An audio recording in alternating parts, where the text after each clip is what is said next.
are not happy with Harley-Davidson, and I wouldn't be either. Harley-Davidson built its name on premium bikes, but behind the scenes, buyers say they've been stuck with sky-high prices, risky credit terms, and fine print that only worked in the company's favor. Now, those same buyers that once paid without complaining are pushing back, and Harley-Davidson is feeling the pressure. With inventory piling up and dealers desperately sounding the alarm, the once dominant brand may be on the verge of a major shakeup. And what happens next could shock the motorcycle industry.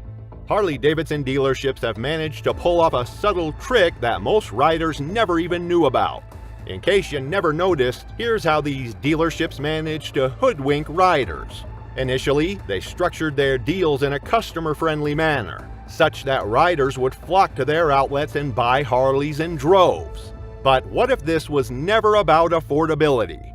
With time, they started to change these deals to suit their personal and selfish interests. Prices that would have initially seemed exorbitant gradually started becoming acceptable.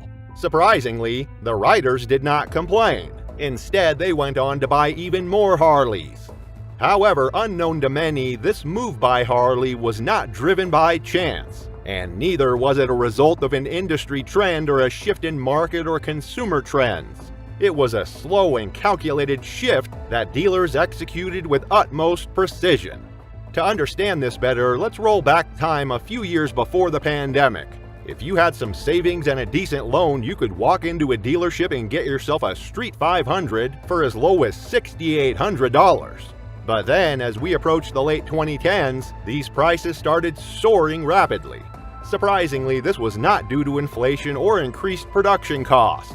Instead, it was because dealers realized riders were actually ready to pay more without complaining. And the harsh reality, Harley-Davidson didn't just raise prices.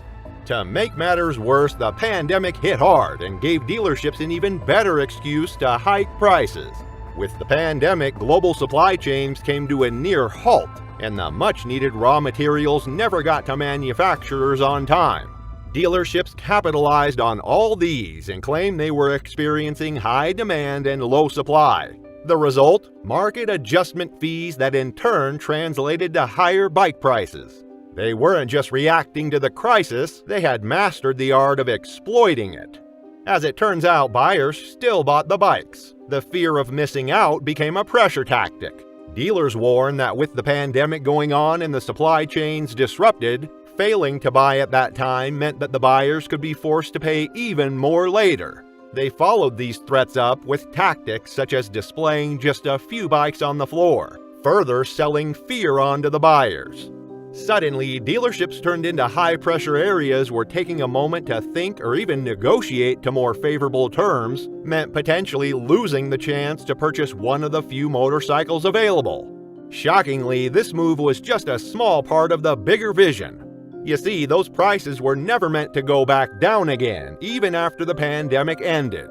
Temporary markup in light of the pandemic was never the ultimate goal. Instead, the objective was to rewire your thinking, to make you believe that parting with more than $25,000 for a base touring Harley-Davidson motorcycle is absolutely normal.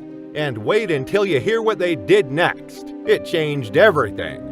By now, the dealerships had buyers right where they wanted them, already convinced that they had no choice but to buy the motorcycles, no matter what price was slapped on them.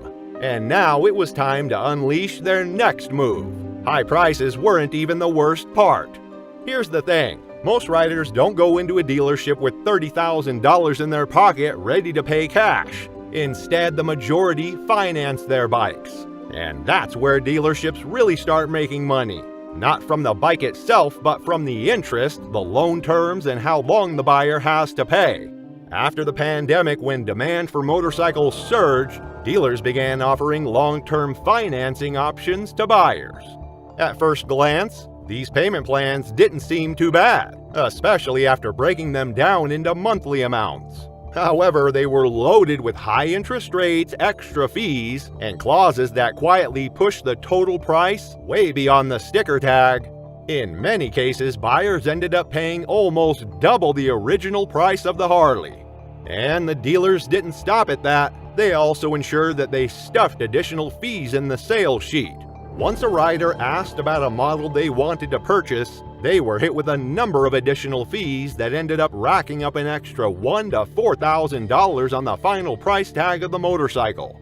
The shocking fact is that if buyers dared reject these terms, dealers would flat out refuse to sell to them. In short, they were left with only two options: purchase the Harley or purchase the Harley. But it didn't take long before buyers started to push back. The manipulation and sky-high prices were getting out of control, and people were fed up. The growing frustration slowly built into a movement so strong that the dealerships never saw it coming. What happened next flipped the industry. The first sign of the buyer's revolution against Harley-Davidson was actually not loud or chaotic. Rather, they just stopped purchasing motorcycles. They paused, walked away. No drama, just silence. But that silence hit the dealers hard, especially since they never saw it coming. Instead of signing up for overpriced bikes and unreasonable credit terms, the riders opted to wait.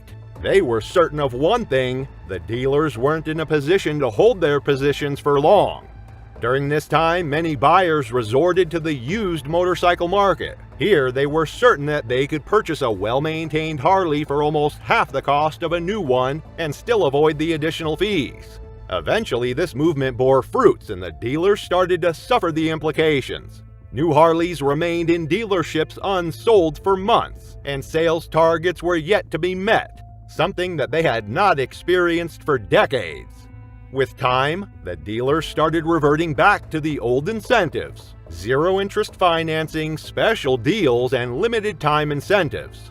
But unfortunately, the tide had already turned. Now, riders were more confident and had taken back their bargaining power.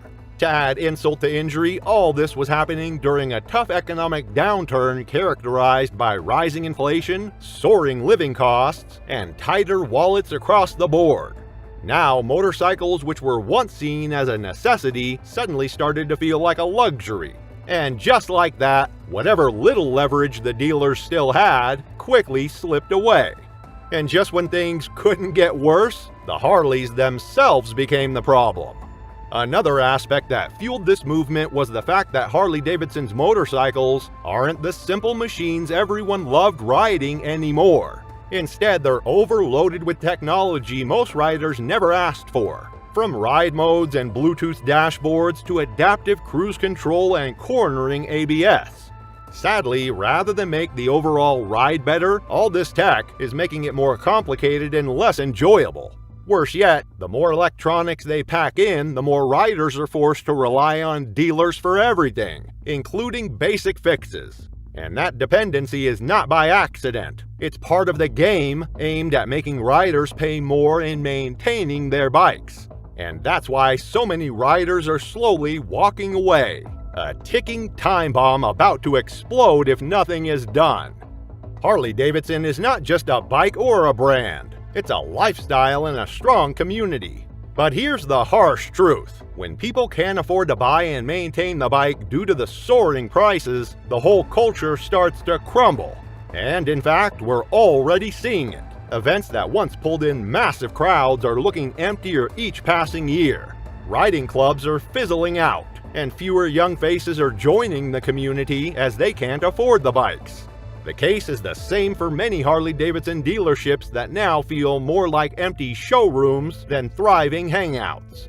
After all said and done, one thing is evident. The motorcycle industry is hitting a critical moment where it can either evolve and adapt to the changing needs and preferences of riders or slowly disappear into oblivion. Because this is more than just about motorcycles anymore. It's about trust, loyalty, and whether riders feel valued or exploited.